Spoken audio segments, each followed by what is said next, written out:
Jesus, that word gates. It was more like die. Guitar also, as if it's dying literally. The way he said gates, I was trying to listen to it. It was more like die, as if he was The shouting. message in this one is pretty clear to me. So I'll say it right at the outset and get it over with.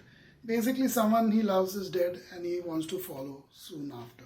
It seems like, yes. That's what it seems like to And the me. whole audio was all about But that. there's a lot more to it, of course, than meets the eye. But that's what I understand. The crux of it is that someone he loves is dead and he wants to pass, go behind her. It seems like a her, could be a him, who knows. No, it was But her, right? yeah, He kept saying yeah. after. So he wants to follow.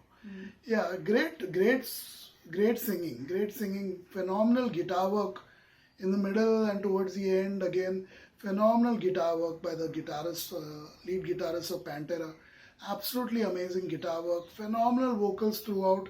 You feel a bit of chills. Feels little chills running down your spine while he sings, especially towards the end, even in the middle, even at the beginning, when you hear how he's singing, the way he's giving emotion to the words, you actually feel the chills run down your spine. I'm sure if it was late at night here, or if it was, that kind of environment around us, dark and all that, and we were listening to this, you will actually feel scared the way it was sung. Especially when he's literally walking through the cemetery gates and all that. Yeah, it's a little bit scary. Little bit King Diamondish, Yes, but in a I did feel that. unique kind of way. Especially when he changed his voice towards the Yeah. end, it was like, oh, he's inspired by King Diamond. Yeah, the vocal variations definitely reminded me of King Diamond, but I thought I was the only one who thought of it. But you do, so yeah, if you have heard, then you would know. This was different from Pantera. I didn't know they made something like this. This was pretty dark, pretty intense, and I'm not too sure how many songs they have dedicated to relationships or love factor. This was one of those, but yet, in a very darkish and a very reverse way of doing things. So it's everything that she's not there in his life, and I like how it started, Reverend in the beginning. How he was called.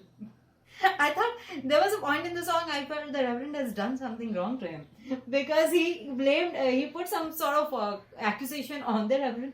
Then it moved to her being dead, and he wants to join her and things like that, and he eventually wants to just open this cemetery gates to enter there.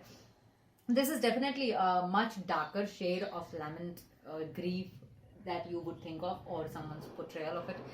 So it was Pantera's take on this aspect in their own artistic way. They try to depict it. There have been many songs where we have reacted to after the demise of the loved one, how a person, there are different shades of it. Some people show the void in their life. Some people are still in the denial phase. So how there are 5 to 7 stages that are defined by psychologists. Different phases, different artists have touched upon. Some have moved on and they, acceptance phase. Some artists have depicted that as well. So this one was definitely still in the very early phases where he's still in denial and he wants to his depression is taking the worst out of him. Yeah, for sure. Yeah. That's it for this one.